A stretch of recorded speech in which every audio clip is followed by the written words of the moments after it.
We're talking about things remembered over the next few months. Remember your baptism.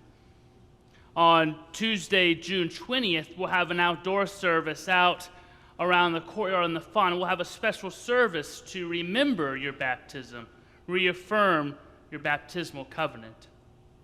But today I want us to remember that the church is a gift. The church did not have to be, but the Spirit of God shows up and shapes frightened disciples who are anything but sure about their future. And the Spirit of God gives them a calling and hope and purpose and help. But more than anything else, the Spirit of God gives them each other. They become a community that is shaped by the life of Christ.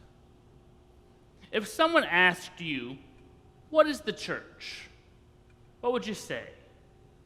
How would you describe the church? Well, the Presbyterian church in hopeful language describes the church as striving, as endeavoring to be an exhibition of the kingdom of heaven to the world.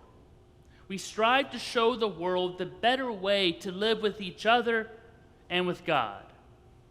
I don't know how you might describe the church, but one thing seems true to me. The church is one more example of God's generosity. The church is a gift. And one thing the Pentecost narrative makes clear is that the church is not our idea. The church was not a work of a committee that went on a retreat and returned with a PowerPoint presentation and said, "We think the world needs a church." Oh no, the church was God's idea. And some may think it was a crazy idea. No doubt there have been times when God wondered about the wisdom of this idea.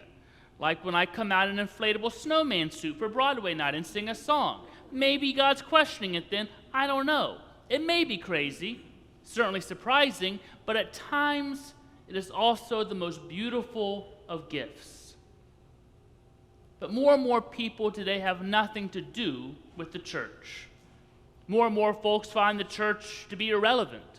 The fastest growing group in this country are folks who claim to have no religious affiliation.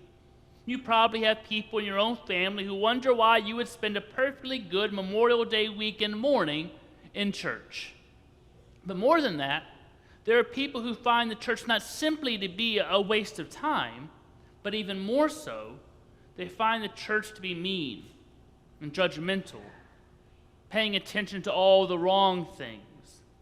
There are people who believe the church is part of the problem, not the solution. And there are people who have been hurt by the church's message and even its actions.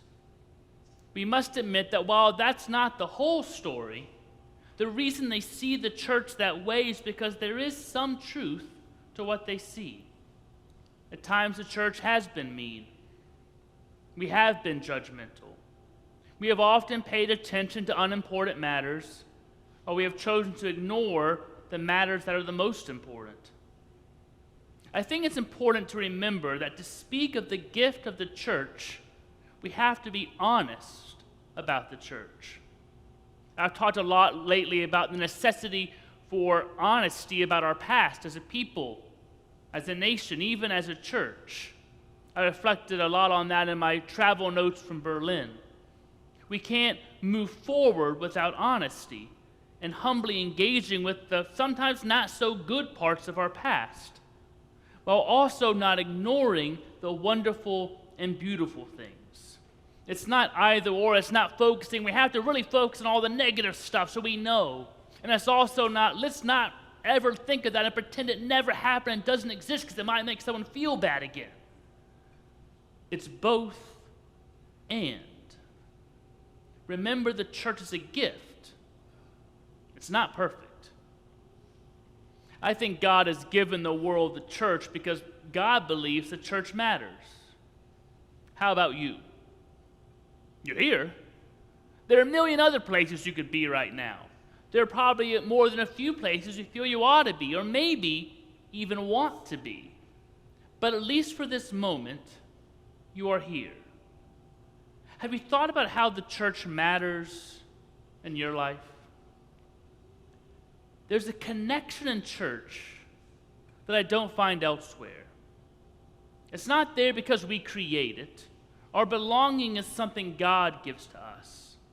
See, I believe the church is a gift of God. It's been my experience that in the church I have found my home and my hope, my voice and my place. In this fragile and sometimes stumbling Presbyterian church, I've known grace and witnessed resurrection. It is because of the church that I've learned to confess Jesus Christ as my Lord and Savior, all grace on grace. And there's a moment in this text I love.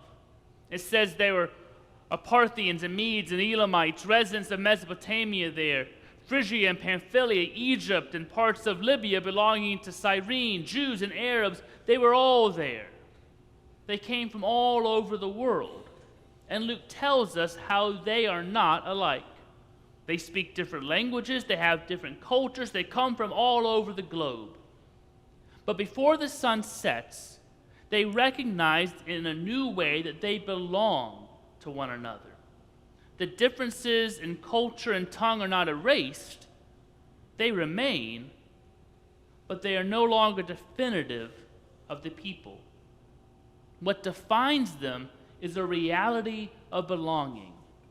And I imagine that came as a healing word. God's Spirit announced to a disparate people, you are all my family. You belong. I think it's really important to remember the church's very first act was to teach diverse and different people how to live in a new and better way with each other and with God, and to say you belong to one another. That's what I love about church. There aren't too many places in society where you can have 2-year-olds and 92-year-olds hang out together. Where a 9-year-old girl might say a 88-year-old woman is one of her best friends and she enjoys seeing them every single Sunday. There aren't that many places where people of different political views, different religious views, different ways of living, different backgrounds can come together and belong to each other. That's what I love about Derry. We're really diverse. And you may say, Stephen, have you looked around? We're not that diverse. On the looks, maybe. But we're more diverse than you might think. Too often we focus on just certain superficial differences. We have people who think all along the spectrum, who have different priorities, different passions, different preferences. And yet you all come here and you belong to each other, and you work with each other, and you partner with each other, and you care for one another. And there are lots of churches out there that may look like they have a lot of differences, but they all are homogenous in their beliefs. They all have, this is our one passion, this is our one belief, this is our one political persuasion. They can all preach one thing, everyone's on the exact same page, and that may be nice and easy, but it's not the vision of the Pentecostal church that said we're all different, and those differences remain, and yet we belong together. See, I think that's a gift the world needs today. How to come together, live well together with our diverse histories and hopes, past and priorities, attitudes and acumens. At our best, we show that, and we teach that, and we are that. I think the world needs that.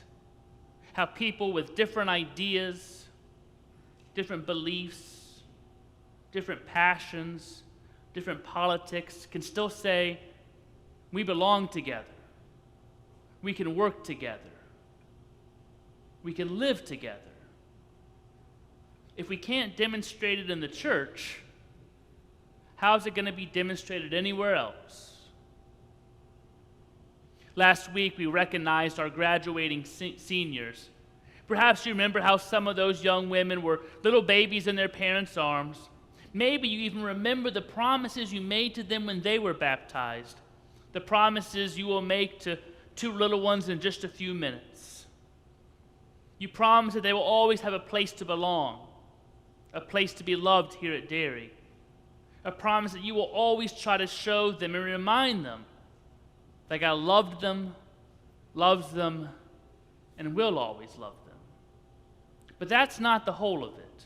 The church is not just a family, but it's a family shaped by the life of Christ, a community that lives as the body of Christ, a community that strives to be an exhibition of the kingdom of heaven to the world, or as we say, trying to show the world a new and better way to live together and with God as we live towards God's promised day. To speak of such things, we must be honest about how far we are from such claims. We too have witnessed the particular injury that results when people of faith are mean or judgmental, sometimes even violent. That's hard enough. But when they act in such a way, professing to do so in the name of God, it brings a particular injury. Maybe you've experienced it or seen it. I speak for God, you're not welcome here. I speak for God, you can't do that. I'll never forget when I read the work of a great Presbyterian theologian, James Henley Thornwell, probably the most influential Presbyterian theologian, Christian theologian in a lot of ways in the 19th century. He wrote words when I read them that stopped me in my tracks. He wrote, "We cannot help to recognize it as a gracious providence that they have been brought to our shores in such great numbers." He was writing 150 years ago about how human slavery was a gracious providence, a gift of God, he said, to them and to the enslaved person. He was one of the most significant theological minds, and he justifies slavery as a blessing of God. Now, I, like you, with the benefit of 150 years, recognize slavery was never a blessing. It was never of God. It was simply sinful. And yet, I also can recognize that there have been things I have written and said from this pulpit that may be seen to be absolutely horrible 150 years from now. And some of you may already think that. And Sue puts all these sermons on the internet, so it's a bit frightening what someone could pick out in the future and judge me for. Sometimes we don't know what we don't know. Sometimes what we think is okay and good and all right, society changes, and we grow in our own understanding of right and wrong, good and true. It's true in the Bible. Things early on, it changes, it morphs, people understand differently. My point is to confess the church as a community shaped by the life of Christ, a community living toward God's promised day, a community striving to be an exhibition of the kingdom of heaven to the world, is not a statement of our goodness. The gift of the church can be very good. It can at times be very hurtful. But it's a statement that we know that God works through ordinary people to bring grace and resurrection to this world. The church was God's idea, and God will continue to work through this fragile and frightened, broken and stumbling people, like James Henley Thornwell, who did a lot of great things and made some mistakes. People as flawed as you and me were as flawed as he was. We do some great things, and boy, have we messed up. As I say again and again, we have a propensity to break stuff, even the stuff and the things we care the most about. As flawed as the German Christian church that partnered with the Nazis and displayed their flags and their chancels, as flawed as the disciples with their constant failings, what amazes me as I look through the church's troubled history is that through ordinary folks like us, God has and will work grace and resurrection. Remember, the church, we are a gift. It's true not because we are righteous or perfect, but because the generous love of God is faithful and relentless and will keep showing up among us, whether tongues of fire or a still small voice or a song or a gesture or a smile or mission work, God still shows up. We can be that gift. And maybe the most important gift is that we belong to one another. We're pulled together, not by common interest, not by common ability, not by common views. We're pulled together by our common God. And that's enough. Let us pray together. God, thank you for the gift of the Spirit and the gift of the church, a place that can proclaim and show that we really do belong to one another. We're connected to one another. And here we can show that, proclaim that, and live that as an exhibition, as a foretaste, as a foreshadowing of what the kingdom of heaven is and will be. We pray these things in Christ's name. Amen.